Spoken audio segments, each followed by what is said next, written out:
বেশিরভাগ জেলায় মৃদু থেকে মাঝারি তাপ প্রবাহ বইছে। শুক্রবার চুয়াডাঙ্গায় তাপমাত্রা মাপা হয় 41.2 ডিগ্রি সেলসিয়াস, যা চলতি মৌসুমে দেশের সর্বোচ্চ। মঙ্গলবার পর্যন্ত তাপমাত্রা আরও বাড়ার শঙ্কা জানিয়েছে আবহাওয়া অফিস, তবে এরপর নামতে পারে বৃষ্টি। সপ্তাহখানেক আগেও সূর্যের এমন প্রখরতা ছিল না। কয়েকদিন ধরে সকাল থেকে তীব্র গরমের অনুভূতি চুয়াডাঙ্গায়। এতে দিনের বেশিরভাগ সময় ছাতা নিয়ে চলতে হচ্ছে ঘরের বাইরে বের হওয়া মানুষকে। শুক্রবার দেশের সর্বোচ্চ তাপমাত্রা 41.2 ডিগ্রি সেলসিয়াস রেকর্ড করা হয় এ জেলায়। আবহাওয়া অফিস জানিয়েছে, মঙ্গলবার পর্যন্ত তাপমাত্রা আরও বাড়তে পারে, এরপর নামবে বৃষ্টি। এই যারা ভ্যান রিক্সা চালিয়ে খায় তাদের যে কি কষ্ট এই রোদ গরমে, আর সচ্ছে না। দেখছেন না কি গরম, এত পরিমাণ গরম নিয়ে বাইরে থাকা যায়? সাধারণ মানুষ অনেক অনেক কাজ করে, তারা এই গরমে রোদ্রে কি করে কাজ করবে এবং তাদের সংসার কিভাবে চলবে। ভ্যাপসা গরমে জনজীবন ব্যাহত হচ্ছে মেহেরপুরে।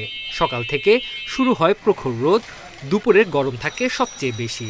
চুয়াডাঙ্গার পাশের এই জেলায় শুক্রবার দুপুর 12টা পর্যন্ত সর্বোচ্চ তাপমাত্রা 38.5 ডিগ্রি সেলসিয়াস। সুন্দর রোদ, বাইরে গরম, রাত পা মনে হচ্ছে জ্বলছে আরাম ভাব, আর এত পরিমাণ তাপ সহ্য করা যাচ্ছে না।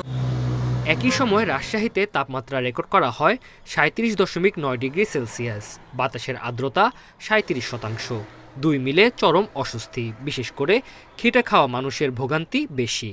তাপমাত্রা এত যে আমরা চালানো যাচ্ছে না গাড়ি, একটু যদি চালাচ্ছে আবার যে একটু ছামাতে কোনো গাছ চালাতে যায় রেস্ট করতেছি। প্রচণ্ড গরম অস্থির হয়ে যাচ্ছে। বৃষ্টি বাদল নাই, বৃষ্টি বাদল হলে ভালো হয়। শুক্রবার দিনাজপুরে সর্বোচ্চ তাপমাত্রা ছিল 36.5 ডিগ্রি। আর্দ্রতার কারণে অস্বস্তি বেশি, এতে মানুষ ঘরের বাইরে বের হচ্ছে কম। সাগর লাগোয়া কুয়াকাটায়ও মৃদু তাপপ্রবাহ।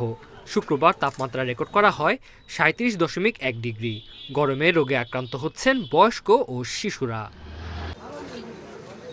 Tanzil Hasnat, independent news.